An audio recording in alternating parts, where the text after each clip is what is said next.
ho, ho, ho. Salut! Bienvenue dans une nouvelle vidéo. Aujourd'hui, dans cette vidéo-là, j'avais envie de parler du premier trimestre. Il va y avoir deux parties. La première partie, je vais vous parler de mes symptômes. Puis la deuxième partie, je vais vous parler de quoi faire quand tu tombes enceinte. Parce que, tu sais, des fois, là, tu tombes enceinte puis tu sais pas quoi faire comme moi, là. Je savais pas quoi faire quand j'ai tombé enceinte parce que c'était une grossesse surprise. Fait que j'étais quand même assez... dans le néant. Il y a beaucoup de vidéos sur YouTube qui parlent du premier trimestre. J'avais quand même envie de vous partager mes expériences parce que le premier trimestre c'est tellement différent pour tout le monde. Il y a tellement de symptômes différents. Puis, c'est pas tout le monde qui réagit de la même façon. Donc, sans plus tarder, on va commencer! Si vous me connaissez pas, moi j'ai eu deux grossesses. J'ai eu une grossesse de jumeaux, gémellaires, puis j'ai eu une grossesse normale comme en ce moment. Donc je peux vous parler de mes deux expériences. Je vais comparer mes deux grossesses. Donc la première grossesse, c'était ma grossesse de jumeaux. Mon premier symptôme que j'ai vraiment eu, c'était les seins sensibles.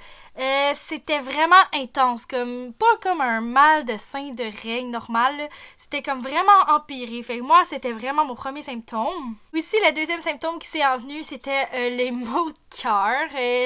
Vraiment, là, dans ma grossesse de jumeaux, j'avais vraiment mal au cœur. Moi qui adore le café, là, j'étais comme, j'ai genre vraiment pas envie de ça, là. Fait que c'était vraiment spécial. Après ça, il s'en est venu comme la fatigue, mais ça, c'est un petit peu plus tard, là. À peu près à 5-6 semaines, là, j'ai commencé à être vraiment fatiguée. J'avais commencé aussi à avoir des maux de cœur un peu plus intenses. Ça, honnêtement, c'était vraiment mes symptômes du premier trimestre à ma première grossesse. Fait que vraiment, là, à retenir, le plus gros symptôme que j'ai eu, c'était d'avoir mal au sein. C'est vraiment ça qui m'a mis la puce à l'oreille. Puis moi, quand j'ai fait mon test de grossesse, j'étais à 6 jours avant mes règles. Donc, c'était quand même assez tôt, mais la ligne est apparue comme tout de suite. Mais ça, c'est différent pour chaque personne parce que tu peux être enceinte puis tester 6 jours avant tes règles, puis c'est négatif, là, tu sais. Fait que c'est vraiment différent pour chaque femme. Moi, j'ai utilisé le test Clear Blue. Que j'ai pas utilisé à ma deuxième grossesse parce qu'on m'avait dit que ça se peut qu'il y ait des faux positifs. En tout cas, j'en avais déjà fait un parce que oui, j'ai déjà fait des tests de grossesse sans être enceinte. Puis il y avait une ligne vraiment pâle dans Clear Blue. Puis j'étais sûre, j'étais comme, oh mon Dieu, je suis enceinte? Mais finalement, non, je n'étais pas pantoute enceinte, là. Pour ma deuxième grossesse, j'ai utilisé le test de première réponse. C'est sûr que si tu vois une ligne super apparente dans Clear Blue ou avec le test digital, c'est sûr que comme t'es enceinte. C'est juste que si t'as une petite ligne extrêmement pâle que genre tu regardes, ça se peut peut-être. Parce que je pensais qu'il y avait 0 faux positif, mais non, ça se peut. Parce que moi, je voyais vraiment une petite ligne, puis c'était négatif. C'est pour ça que j'ai utilisé le test première réponse pour ma deuxième grossesse, puis je l'ai fait 5 jours avant mes règles. On dirait que moi, mon corps, il sait quand il est enceinte. Je sais pas, là, moi, mes hormones sont vraiment fortes. Fait que 5 jours juste avant mes règles, je l'ai su que j'étais enceinte. Comme je vous ai dit, c'est tellement différent pour chaque personne. Là. Il y a des personnes là, qui testent positif juste après 10 jours après la date prévue des règles. Ils sont en retard de 10 jours, puis ils testent, puis ils sont comme, ok, là, c'est positif, mais avant, c'était négatif. Fait que, comme je dis, c'est tellement différent. Puis aussi, mon premier symptôme dans cette grossesse-là, c'était vraiment, encore une fois, les seins extrêmement sensibles. Pour ma part, là, c'est vraiment le signe annonciateur que je suis enceinte, les seins sensibles. C'est comme mon plus gros symptôme de premier trimestre, le plus apparent au début. Il y a aussi les maux de ventre qui sont apparus quand même assez tôt, là. Et je vous dirais, comme la première semaine, j'avais mal au ventre. Tu sais, comme si t'allais tomber dans ta semaine. Après ça, ça s'est quand même un peu diminué. Puis ça a recommencé vers 5, 6, 7, 8 semaines. Ça a recommencé à avoir des maux de ventre, des tiraillements, tu sais. Fait que sachez que c'est normal d'avoir mal au ventre, là. Ça dépend à quel point, là. Mais quand t'es enceinte, tu sais, ça se travaille, là, ça travaille là-dedans, là. C'est sûr que tu peux avoir des maux de ventre. Si ça t'inquiète, là, tu sais, n'hésite pas à appeler à une clinique. Aussi, à cette deuxième grossesse-là, j'ai eu comme des petits segments bruns. Fait que ça m'avait fait tellement peur parce que, tu sais, moi, j'étais sûre de faire une fausse couche parce que la première grossesse, j'en avais eu 0, 0, 0. 0, 0, là. Mais la deuxième grossesse, j'ai eu comme des petites perles brunes, c'est pas trop de détails.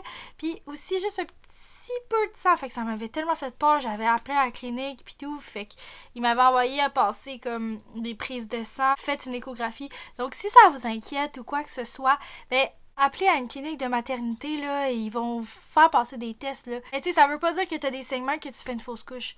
Fait que, tu sais, inquiète-toi pas trop avec ça, là. Aussi, à cette grossesse-ci, dans le premier trimestre, j'ai eu un énorme stress. Je sais pas pourquoi, là, mais mon corps a réagi comme ça. J'étais vraiment tellement stressée. Puis aussi, ça me faisait peur. J'étais stressée d'être stressée. ça avait comme pas d'allure, là, tu sais, juste chaque affaire me faisait faire le saut, n'importe quoi, là, j'étais sénère tout le temps, parce que, tu sais, j'avais peur que le stress me fasse faire une fausse couche.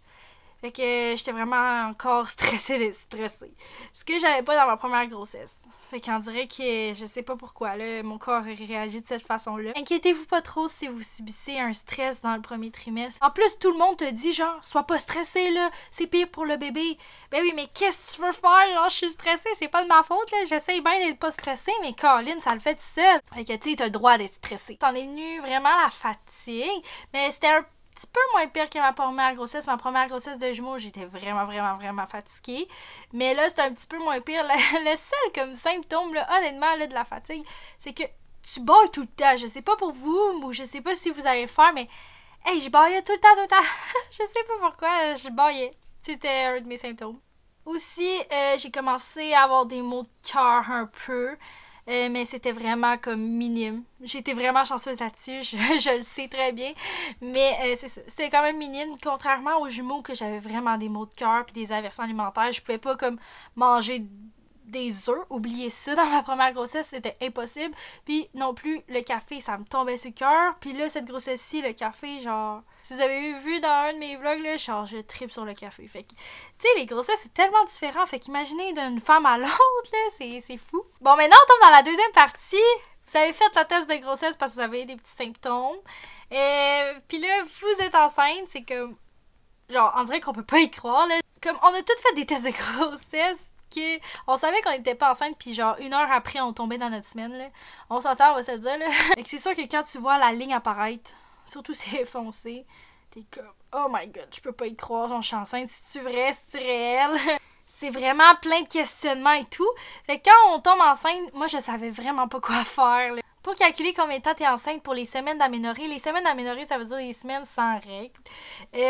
Pour les calculer, c'est à partir du premier jour de tes dernières règles. Fait que si t'as besoin de tomber enceinte, regarde la première journée de tes prochaines règles. Mais tu vas vraiment le savoir à ta première échographie parce qu'ils vont te dire à combien de semaines tu es. Fait que là, moi, la première chose que j'ai faite, c'est tu dois appeler dans une clinique pour prendre un rendez-vous. Là, comme c'est un peu difficile de dire quelle clinique, il faut faire des recherches parce que... Tu sais, moi, il y avait des cliniques à côté de chez moi. C'est vraiment comme avoir à côté de chez vous. T'as pas besoin d'avoir de médecin de famille, là. Si t'as un médecin de famille, tu peux l'appeler, tu peux contacter, mais moi, j'avais pas de médecin de famille, j'avais aucun médecin. Fait que j'ai juste appelé à la clinique, puis on m'a référé un médecin. Puis ça aussi, des amis enceintes, ils peuvent t'aider, là, tu sais. Puis ils peuvent te référer à un médecin, une bonne gynécologue. Fait qu'il faut que tu saches que quand t'appelles, là, ton rendez-vous, il est tellement loin. Genre, tu as l'impression, là, que c'est à des années-lumière. Puis surtout dans le premier trimestre, tu sais, on a peur, on sait pas à qui en parler. On est comme, j'ai peur de faire une fausse couche et tout, en tout cas dans mon cas. Mais là, c'est en train de commencer à vouloir changer parce que, tu sais, si tu fais une fausse couche, là, t'as envie quand même de support et tout, ça dépend pour qui. C'est tellement un moment heureux, puis le premier trimestre, je trouve ça tellement comme tabou, là, t'es tellement tout seul à vivre ça, quand au contraire, tu devrais vivre ça d'une tellement belle façon. Tu sais, c'est tellement joyeux d'être enceinte, puis si t'as des symptômes, des craintes et tout, là, tu sais, c'est sûr que c'est le fun d'en parler. Mais nous, ce qu'on a fait, c'est qu'on l'a juste annoncé à nos proches au début, puis on a attendu vraiment la première échographie pour pouvoir l'annoncer à tout le monde. Moi, je me suis dit, à qui ça me dérange pas de dire que j'ai fait une fausse couche? Puis j'ai dit à ces personnes-là. Comme je vous dis, le premier rendez-vous, il est loin. C'est à peu près à 10-11 semaines que vous avez votre rendez-vous si c'est votre premier. Le deuxième aussi, honnêtement, là, mais c'est juste que moi, j'avais des saignements, fait que j'ai appelé avant là, pour avoir un rendez-vous. Puis aussi, dans le premier rendez-vous, écoute, ça se peut que t'entendes pas le cœur. Tu sais, je sais qu'on vous le dit souvent, mais ma première grossesse, j'ai entendu le cœur, peut-être même 2, je sais pas. Mais c'est ça, j'ai entendu le cœur, fait que j'étais vraiment contente. Fait que j'étais confiante dans ma deuxième grossesse d'entendre le cœur. Puis à 10 semaines, j'ai pas entendu le cœur, fait que j'étais comme stressée. Surtout que, comme je vous ai dit, mon premier symptôme, c'est d'être stressée. Fait que c'était comme vraiment stressant.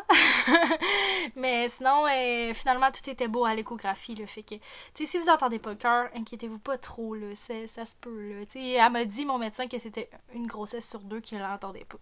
Aussi, quelque chose qui m'a beaucoup aidé, c'est les groupes de mamans. Moi, j'étais pas au courant qu'il y avait des groupes de mamans sur Facebook. Il y en a comme vraiment beaucoup. Fait que ça, vous pouvez aller rechercher ça. Puis ça m'a beaucoup aidé. Tu sais, on se sent moins seul. Si t'as envie de lire sur la grossesse, le site le plus fiable, c'est Naître et Grandir. C'est tellement un site fiable, puis il y a plein d'articles là-dessus. Moi, j'ai vraiment beaucoup lu, fait que si ça vous intéresse, vous pouvez aller lire là-dessus.